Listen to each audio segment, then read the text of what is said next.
The following program is sponsored by Happy Science.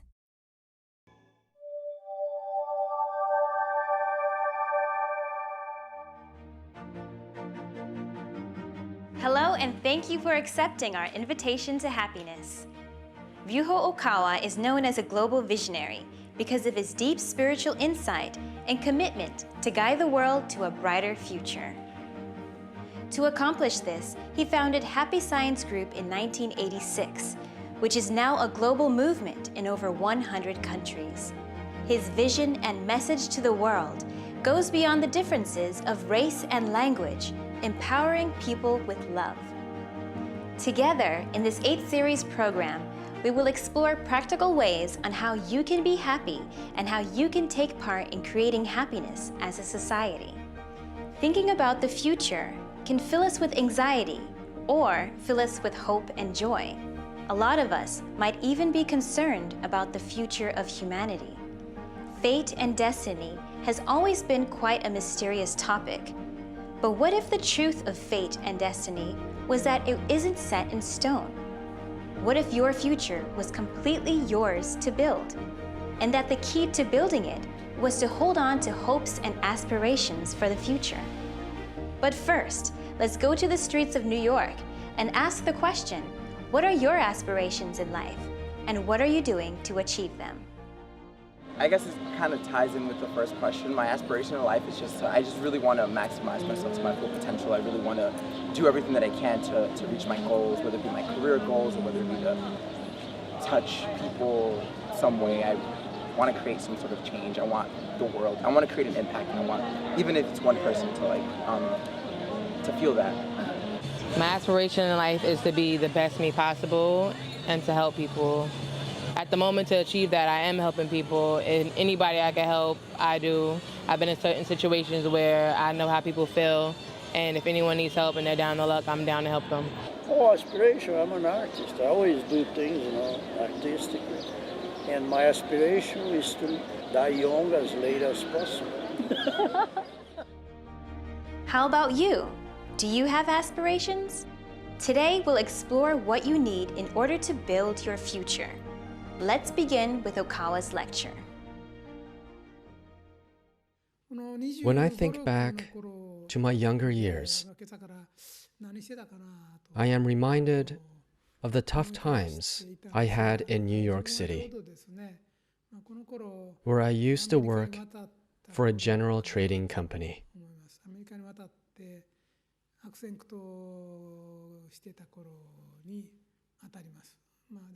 I was faced with the difficulties of working in a foreign country,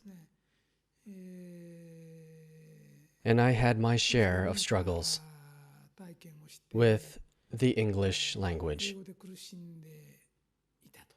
I was only in my second year with the company when they decided to relocate me from Japan to New York City. Upon my arrival, I was given only 5 days for a briefing from the colleague whose responsibilities I was assigned to take over. Unfortunately, I was also suffering from the worst jet lag, as this was the first time I had ever gone abroad. With day and night completely reversed, it was impossible to think straight for almost a week. I remember that the briefings felt as if the words came from a distant place. I could hardly comprehend them, even though everything was being explained to me in Japanese. Soon enough, my predecessor disappeared, and I was still so spaced out that I could hardly make out the meaning of my own native language. He left for a vacation on the West Coast, from where he would head straight for Japan. So there I was, left with a big desk and chair, a phone, an IBM typewriter, and the Apple II computer created by the famous Steve Jobs. The Apple II was not yet being sold on a full scale in the Japanese market, but it was very popular in the United States, as Americans were already using personal computers by this time. Still, in a groggy state from jet lag, I was at my desk receiving countless phone calls every day. The phone rang anywhere from 100 to 150 times per day. Even worse, all the calls were, of course, in English. The office became a place of terror for me. When I think of those days, I am reminded of the horrible memory of one loathsome word.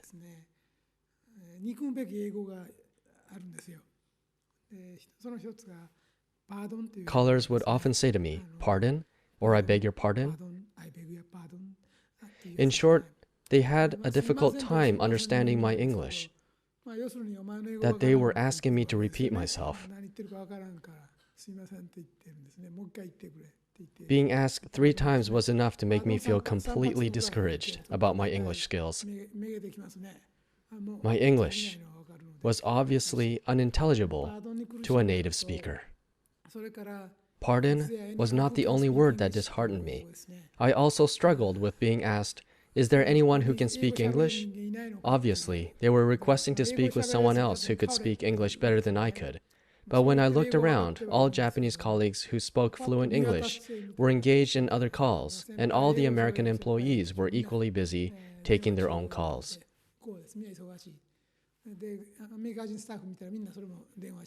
There was never anyone who could help me. As you can imagine, the first week or so at the new office was filled with a sense of frustration with myself. As soon as I heard callers say, "Is there anyone?" they didn't have to finish their sentence for me to know what they were going to ask. But, of course, there was no one else I could ask to take the call for me. So I gathered my courage. I spoke into the receiver in a deliberately low and deep voice and said, "I can." My callers hesitated and paused for a moment out of fear that they may have offended me. This was my chance. I used this pause to my full advantage. As soon as they flinched and paused, I belted out all the words that came to mind. I knew that if I gave them more than 2 seconds, they would throw the word "pardon" at me. I also knew that if I got 3 pardons, it would be over for the little confidence I had left. So I made up my mind not to give them that opportunity. I answered, "I can," and quickly fired into the receiver all the English I could think of. Even if they had difficulty understanding what I wanted to say in the beginning, once I had enough time to say more words, they eventually responded, "Okay, I understand." By telling them as many words as I could that described the context of what I wanted to convey, I was gradually starting to get through to people. This marked my turning point. I completely changed my attitude, and I made up my mind to never again give anyone the chance to say "pardon" to me. It was too humiliating to be asked whether I could switch places with someone who could speak better English. So I made the resolution to say, "I can," and explain that there was no one else who could take their call. Of course, it was extremely difficult for me to confidently say, without inward hesitation, that I could speak English when I knew full well that my English skills were lacking. After all, I then had to come up with actual things to say in English. But having the courage to respond to my callers with this boldness marked a valuable beginning for me. I had not studied English as much as I should have before leaving for the United States, because I thought I would automatically learn it once I was there. I had completely underestimated how difficult it was going to be.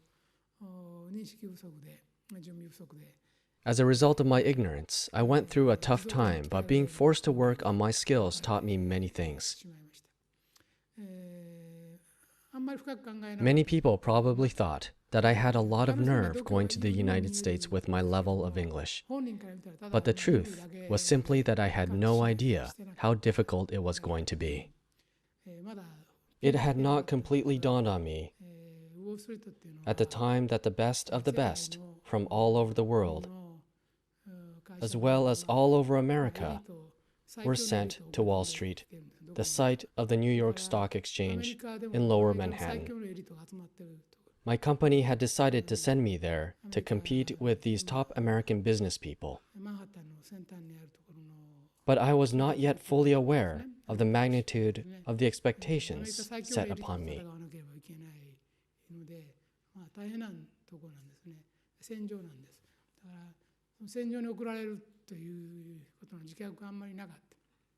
As a result, my new colleagues were appalled that someone like me, who had difficulty speaking English fluently, had been sent there. The first week was a tirade of criticism.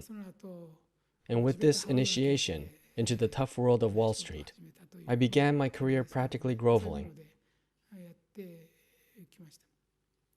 Here, I would like to share with the younger generations some of my memories of this time in my life and point out the lessons I learned about how we should think and what we can do to create a positive future for ourselves.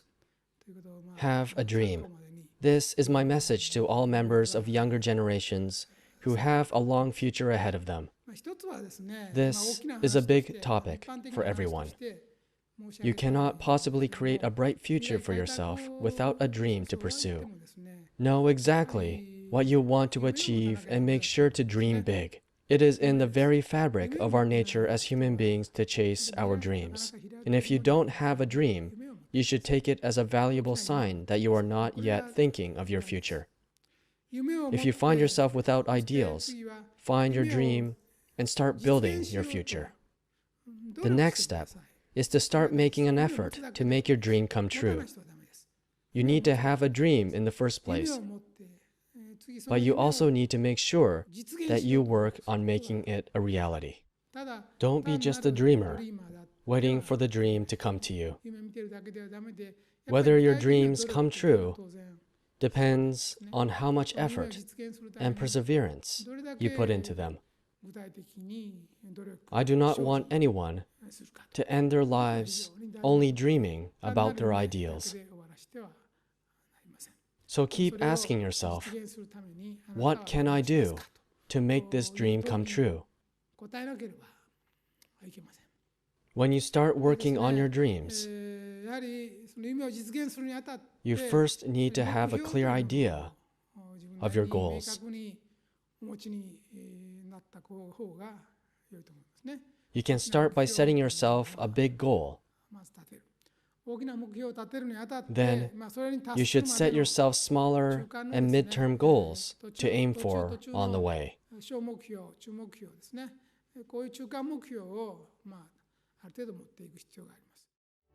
After graduating from Tokyo University, Okawa started working at a trading company and worked at the company's New York office in the World Trade Center building in the 80s.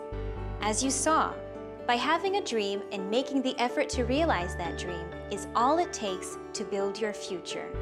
Furthermore, what is important is for you to set a big goal and then set small and midterm goals as stepping stones to achieve it. The second half contains parts of a lecture given in 2008 when Okawa revisited New York. As you think about your dreams, make real efforts to make them come true. I have found one common denominator in everyone who has achieved success, and this common denominator is unrelenting persistence. All successful people have made effort upon effort and have kept persevering in pursuit of their dreams. It is not about making an effort just once. Success is found in never giving up, in persevering towards your dreams one step at a time. There are no exceptions to this law of success. Luck may bring you one-time successes like winning the lottery or winning a bet, but this kind of success is fleeting.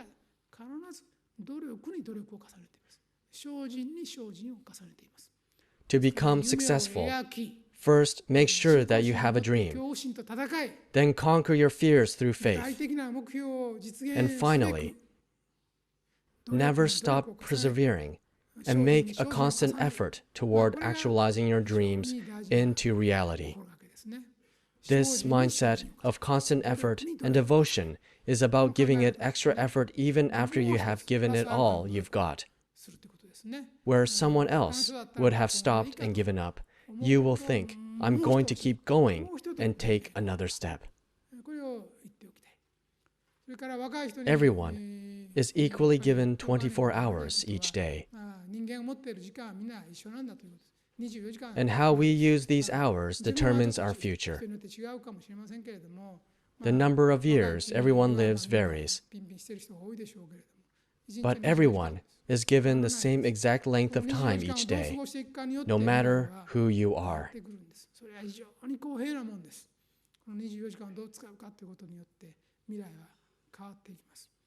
So how should we use our 24 hours to find success? There are two things I strongly recommend. One of them is to treasure every little chunk of time, every minute, and every second. If you can find 15 minutes, or even just 10 minutes in your day, put them to use.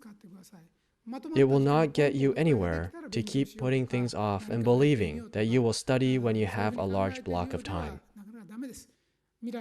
Please believe that you have a bright future ahead of you. Have faith and live a positive, constructive life. What matters is being positive and productive. Do not think negatively.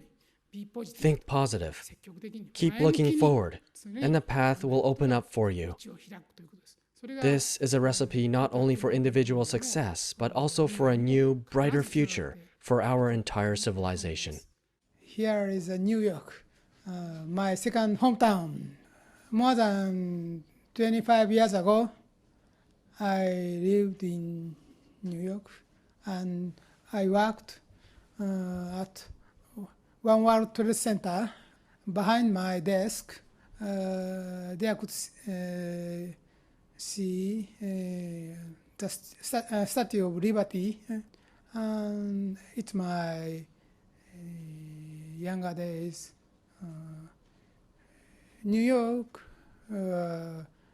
was a key to success for me. Today's lecture is on the way to success. So I'll teach some essence about the success. New York is, of course, the number one city, largest city of the world.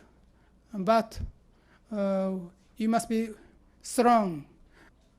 To succeed in your life, firstly, you need a burning desire to realize your dream. It's very important. The third point is burning desire. So, burning desire to become great, or to become rich, or to get higher position, or to get more influence, or to serve more people. It's very important. Its sacred desire is very important. Next is love to others. You are needed by other people, many people. Many people need such kind of people, a person who teach them, who help them, and who take care of them. Such kind of person or people are required. Now, just change your mind and think about the happiness of other people. It's the second point. And third point of success is please separate success and happiness. The success is not equal to happiness because success has some kind of shadow in it. When you are focused on success only, you forget something very important. For example, about your family. For example, about your peace of mind. For example, about afterlife. It's a shadow of success. So, as a religion, I must add this point to your success. You must succeed in this life and afterlife. People are easily to deny, to accept the existence of other world, but the existence of other world and the reality that you are not a material body only, you have a soul, you have souls, and you are made from a higher being. You can find real self after your death. This world is just a school of your training, your soul training. Soul is your own real body, and soul seek for peace of mind. That is real happiness. I recommend that you should have calm mind in you and succeed in this world. They need light. Please light up the darkness of the world. I myself will do my best, but I need your help. Please join and work together to light up the darkness of this world. Here in New York, it is a center of the world. So you must be strong. You must be the leader of the world. Let's review the lecture's key points. One trait shared by all successful people is that they work hard. We are all equally given 24 hours. How we use these 24 hours determines our future. Be wise about how you use your small pockets of time, like the time between tasks, traveling to work and school, and free time that pops up during the day. But most importantly, keeping positive will build your future. When you have a burning desire to accomplish your dreams, while thinking about the happiness of others, you will succeed. So there you have it. Please try these tips and apply them in your own life. And remember to always dream big. If you'd like to learn more about Okawa and the teachings of happy science, visit invitationtohappiness.org or call us at 1-800-710-7777. Here at New York Temple, you will find all of Okawa's publications and video lectures. We are here to support you in building a bright future. Come join us for weekly Sunday workshops and weekday guided meditation sessions. Your happiness is our mission. For more information on upcoming events, go to invitationtohappiness.org or call us at 1-800-710-7777. Once again, thank you for accepting our invitation to happiness, and join us next week where we will be exploring the topic, getting rid of negative influences and protecting yourself from spiritual possession. See you next time.